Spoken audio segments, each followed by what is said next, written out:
প্রতিশোধকে সবসময় তুলনা করা হয় আগুনের সঙ্গে, তবে এটা এমনই এক ধরনের আগুন যা অগ্নিসংযোগকারীকেও গ্রাস করে ফেলতে পারে।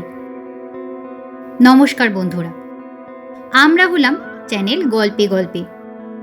আমাদের চ্যানেলে mystery, thriller, horror, romantic, suspense সব ধরনের গল্পই শোনানো হয়ে থাকে এবং তার মধ্যে বেশিরভাগ গল্পই থাকে আমাদের নিজেদের লেখা। আমাদের আজকের গল্পের নাম হলো বন্যী শিখা। গল্পে যাবার আগে বলে যাই, প্লিজ চ্যানেলটা সাবস্ক্রাইব করে নেবেন, তাতে আমরা আরও ভালো ভালো গল্প শোনানোর উৎসাহ পাব। তাহলে শুরু করা যাক আজকের গল্প, বন্যী শিখা। আমার নাম বন্যী। আজ আমার ফুলশয্যা। কি ভাবছেন, ফুলশয্যার রাতে একে শুরু করলাম? এখন তো আমার বরের সাথে থাকার কথা, তা না করে আমি গল্প বলতে বসেছি। আমার স্বামী আমার সাথেই আছেন, উনি এখন ঘুমোচ্ছেন। আমার স্বামীর নাম শ্রী সৌরভ বাগচি। উনি একটি কলেজের ফিজিক্সের প্রফেসর। আমি এখন যেই ঘরে বসে আছি সেটা ওনারই ঘর। আমাদের বিছানার পাশে একটা বুক সেলফ আছে, তাতে কত সারি সারি বইয়ে ঠাসা। আর বুক সেলফের ঠিক পাশেই রয়েছে একটা ড্রেসিং টেবিল, তাতে সাজানো রয়েছে রং বেরঙের কত সুগন্ধি ফুল। তবে আমার প্রিয় ফুলটা কিন্তু এর মধ্যে নেই। আমার প্রিয় ফুলটা তো ফুটতো আমাদের শহরের বাইরে যে ফাঁকা জমিটা ছিল, সেই জংলা জমিতে। শরতের পেঁজা তুলোর মতো মেঘ যখন আকাশে ভেসে বেড়াতো, ওই জংলা জমিতে মাথা চারা দিয়ে উঠত সাদা রঙের তুলোর মতো স্পর্শী কাশফুলগুলো। আমার আসল নাম বন্যী নয়, আমার বন্যী নামটা দেওয়া নিবুদার। নিবুদার পুরো নাম হলো নিবেশ দাশগুপ্ত। নিবুদা আমার চেয়ে প্রায় বছর 5 বড় ছিল। সে তখন সদ্য কলেজে ওঠা 18 যুবক, আর আমি মাত্র 13 বছরে সদ্য কৈশোরে পা দেওয়া এক কিশোরী। বাবা মায়ের আমাকে নিয়ে অনেক স্বপ্ন ছিল, একমাত্র মেয়ে ছিলাম আমি তাদের। কত যত্ন করতো মা আমাকে। ওরা চাইতো আমি বড় হয়ে মেডিকেল কলেজে চান্স পেয়ে ডাক্তার হই। আমি অবশ্য এত কিচ্ছু বুঝতাম না। আমার মনে তো ছিল ওই জংলা জমি আর কাশফুলগুলো। শরৎকালে স্কুল ছুটি হলেই মনটা কেমন যেন ওই জংলা জমির দিকে যেতে চাইতো।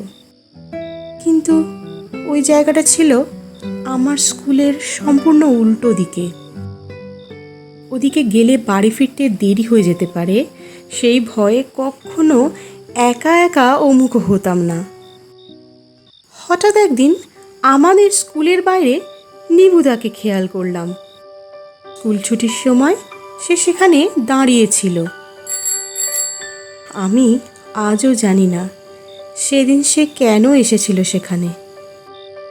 আমার বয়স 13 হলেও আমি বাকি বন্ধুদের তুলনায় বুদ্ধিতে ছিলাম বেশ কাঁচা। বেশি ভালো মন্দ বোঝার ক্ষমতা আমার ছিল না। আমি তো থাকতাম আপন খেয়ালেই।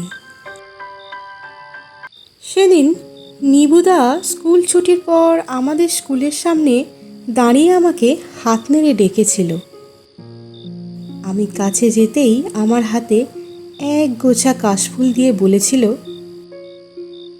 এই নে তোর প্রিয় ফুল। আমি অবাক হয়ে গেছিলাম। আমি তো কখনো তাকে বলিনি যে কাশফুল আমি ভালোবাসি। সারা বছর অপেক্ষা করে থাকতাম কবে এই তুলোর মতো নরম ফুলগুলো এই জংলা জমিতে ফুটবে। ওরা যখন শরতের মৃদু হাওয়ায় তালে তালে মিলিয়ে নিজেদের মাথা দোলাতো, দেখতে কি অপূর্বই না লাগতো। আমি এক মনে তাকিয়ে ওদের কথাই ভাবতাম। কিন্তু নিবুদা কেমন করে আমার এই কাশফুলের প্রতি ভালোবাসার কথা জানলো? স্কুলে পুজোর ছুটি পড়তে এখনো প্রায় দিন 10 বাকি আছে। আমার মন কিন্তু ভীষণ চঞ্চল হয়ে উঠেছিল। পুজোর ছুটিতে আমি আমার মা প্রতি বছর মামার বাড়িতে যেতাম। সেখানে মামাতো ভাই বোনদের সাথে সারা ছুটিতে খুব খেলতাম আর হই হুল্লোড় করতাম। কিন্তু সেদিনের পর থেকে আর আমার মামার বাড়ি যেতে ইচ্ছা হলো না। সেদিনও স্কুল ছুটির পর যখন স্কুলের বাইরে এসে দাঁড়ালাম, দেখলাম একটু দূরে নিবেশদা দাঁড়িয়ে রয়েছে। আমাকে দেখে সেদিনের মতোই হাসি মুখে হাত নেড়ে কাছে ডাকলো। আমি কাছে যেতেই বলল, কিরে, কি খুঁজছিস? কাশফুল? আজ আর তোর জন্য কাশফুল আনলাম না, আজ বরং তোকে নিয়ে যাব তোর কাশফুলেদের কাছে। আমার সঙ্গে যাবি? আমার যেন আর আনন্দে ধরে না। মনে একটু ভয় হলো, যদি বাড়ি ফিরতে দেরি হয়। কি হলো, বাড়ির কথা ভেবে ভয় করছে বুঝি? তা বলবি স্কুল শেষে কোনো প্রিয় বান্ধবীর বাড়ি গিয়েছিলি। মনে মনে ভাবলাম, একদিন এটা বললে মা মোটেই বকাঝকা করবেন না। আমি অমনি রাজি হয়ে গেলাম। নিবুদার সাইকেলের পিছনের সিটে চড়ে বসলাম। নিবুদা বলল, ও মা, পিছনে কেন? সামনে এসে বস, নয়তো পড়ে যাবি তো। আর কখন পড়ে যাবি সেটা বুঝতেও পারবো না। নিবুদার কথা মতোই আমি সাইকেলের সামনে গিয়ে বসলাম। সাইকেল চালানোর সময় যতবার নিবুদার চিবুক আমার ঘাড়ে স্পর্শ করছিল, ততবার আমি খিলখিলিয়ে হেসে উঠছিলাম।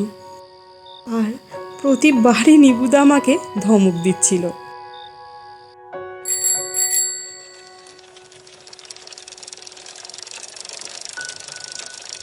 এইভাবে চলতে চলতে মিনিট 10 মধ্যেই আমরা সেই জংলা জমিতে এসে পড়লাম।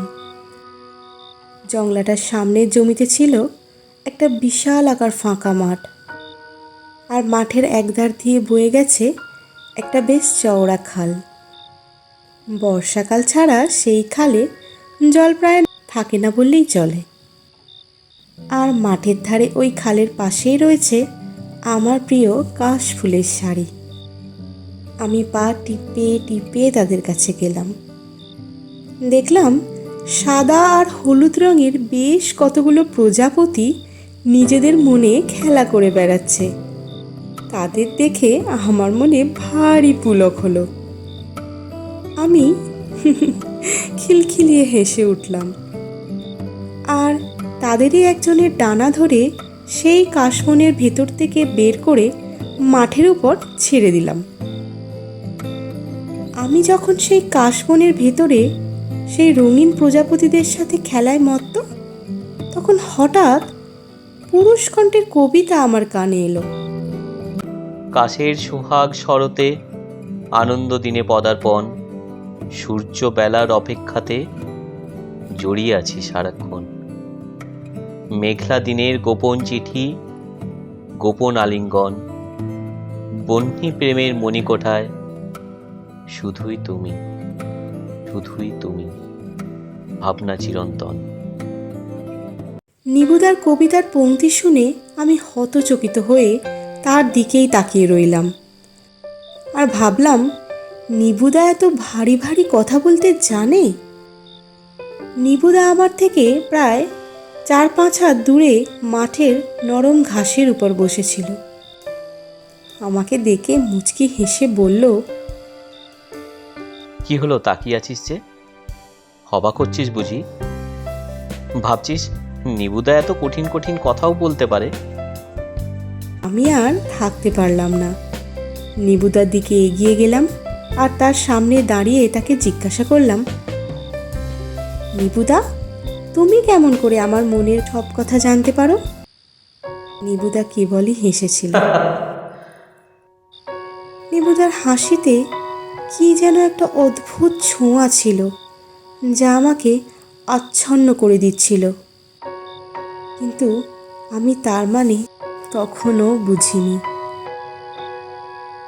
এইভাবে প্রায় 7 দিন স্কুল ছুটির পর রোজ আমি নিবুদার সাইকেলে চড়ে সেই জংলা জমিতে যেতাম, আর সেখানে কাশবনের প্রজাপতিদের সাথে খেলতাম। যখন সেই কাশবনের কাশফুলরা আমার শরীর স্পর্শ করত, এক পরম তৃপ্তি যেন আমাকে সমস্ত মনকে আচ্ছন্ন করে রাখত। আমি চোখ বন্ধ করে নিতাম, আর ঠিক তখনই নিবুদার হাসি মুখটা চোখের সামনে ভেসে উঠত। আমি চোখের পাতা খুলে নিতাম, আর কাশবনের ভেতর থেকেই দূরে মাঠের নরম ঘাসের উপর বসে দূরে শরতের আকাশের দিকে তাকিয়ে থাকা নিবুদাকে দেখতাম। কি এক অদ্ভুত মায়া জড়ানো আছে যেন সেই মুখে। মনে হতো সেই দিকে এইভাবেই তাকিয়ে থাকি। কিন্তু সময় যে বেশি নেই, এর চেয়ে বেশি যে আমি তাকে দেখতে পাবো না।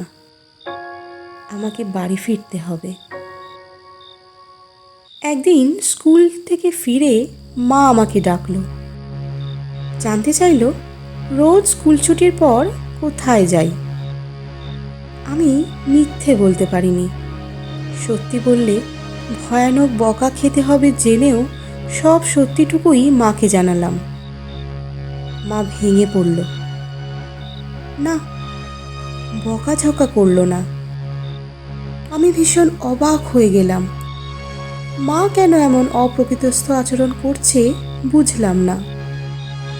বাবাও বাড়ি ফিরে সব শুনে কেমন যেন ক্ষিপ্ত হয়ে উঠলেন। বাবার এই রূপ আমি আগে কখনো দেখিনি। তারা বললেন তাদের সকল আশা ভরসা আমি এক নিমিষে ধূলিসাৎ করে দিয়েছি।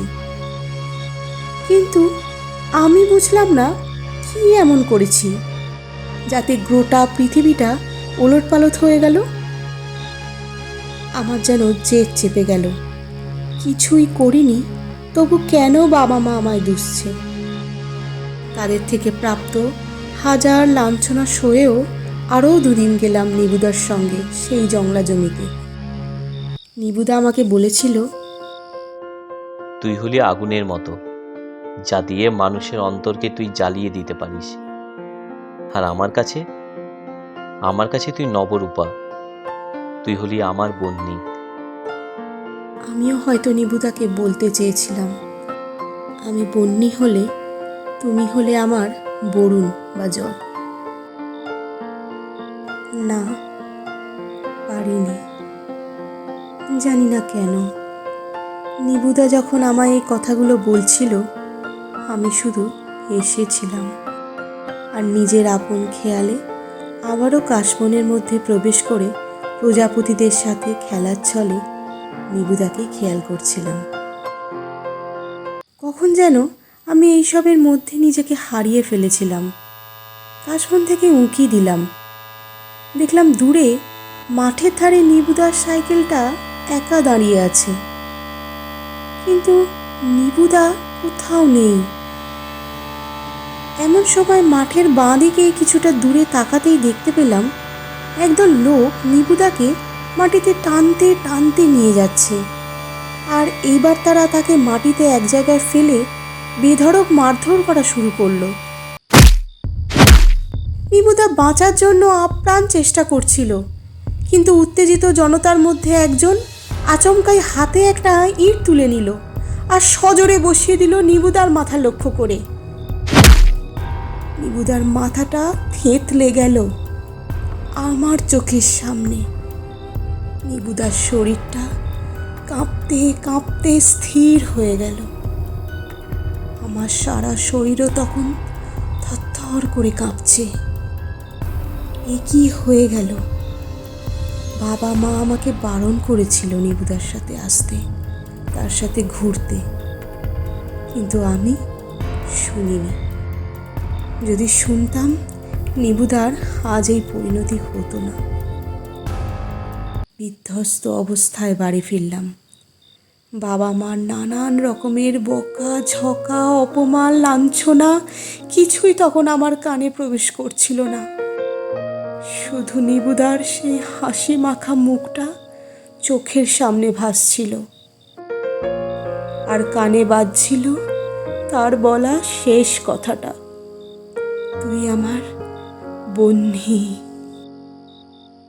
পরের দিন আমাদের বাড়ির কাজের দিদির কাছে জানতে পারলাম পাড়ায় আমাকে নিয়ে নানান রকম অকথা কুকথা রটে বেড়াচ্ছে।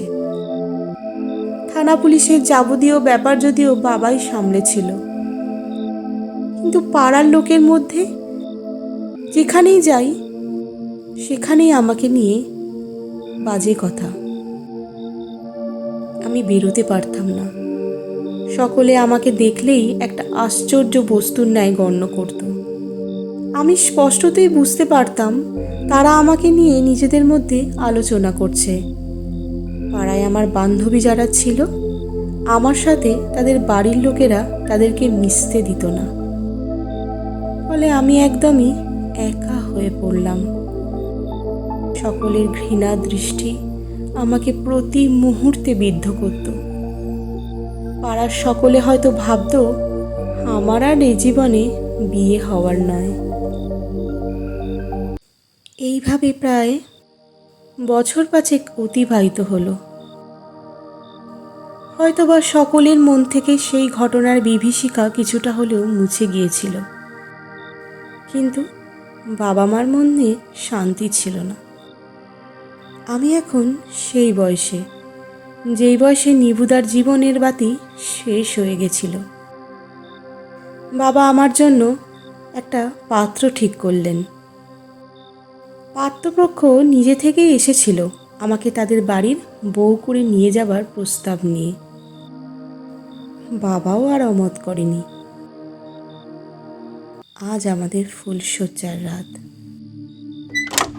আমার স্বামী ঘরে ঢুকেই প্রথমে আমার ঘুমটা খুলে আমার কোনো কিছু বলে বা বুঝে ওঠার আগেই আমার ঠোঁটে তার চুম্বন এঁকে দিলেন। জানি না কেন সেই স্পর্শে ভালোবাসা অনুভব করিনি। নিতান্তই শারীরিক চাহিদার বশবর্তী হয়ে সে আমাকে স্পর্শ করছিল। আমি তার চোখের দিকে তাকালাম, আর ঠিক তখনই আমার মনে পড়ে গেল নিবুদার কথা। নিবুদার চোখের ভাষা তো এরকম কৃত্রিম ছিল না, তাতে ছিল আবেগ, অনুভূতি, প্রেম, ভালোবাসা। আর এখানে তো শুধুই যৌনতা, লালসা। আমি সহ্য করতে পারলাম না, চোখ দুটো নামিয়ে নিলাম।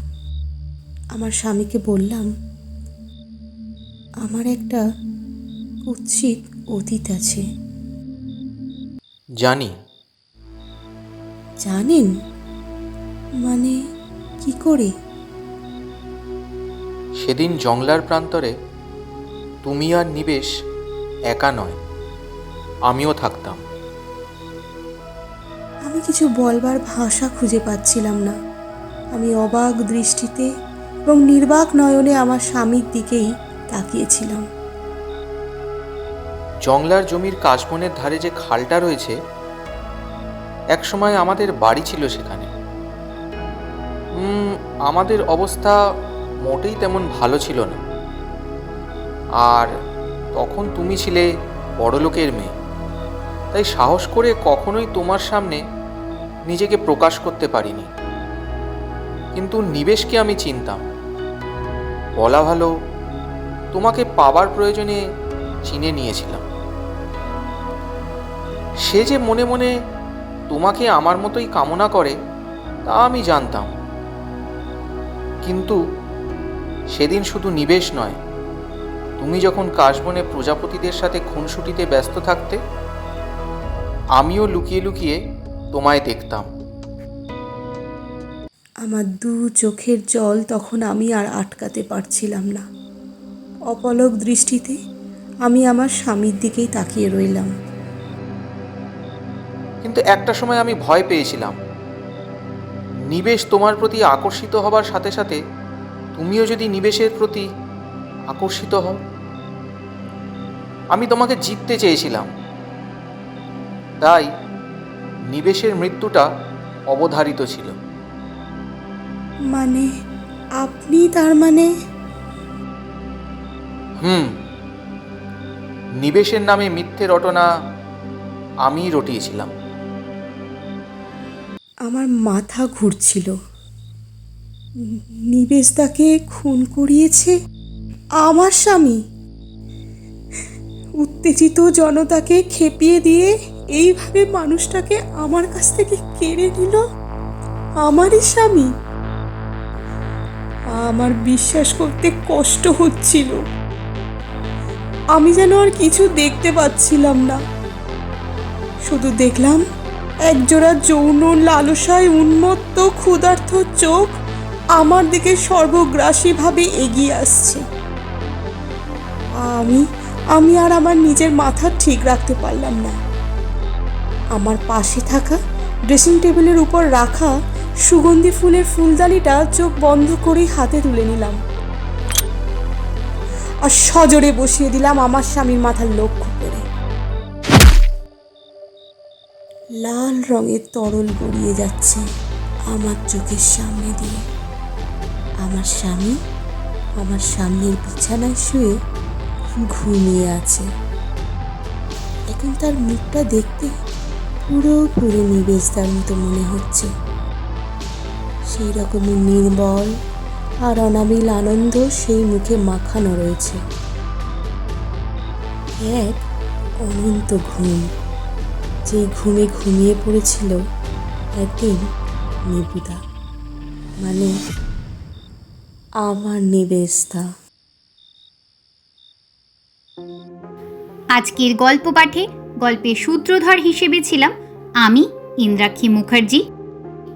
এছাড়া বন্যির চরিত্রে ছিলেন প্রীতি মণ্ডল, নিবেশদার চরিত্রে ছিলেন রাহুল দুবে এবং বন্যির স্বামী সৌরভের চরিত্রে ছিলেন অয়ন সরকার।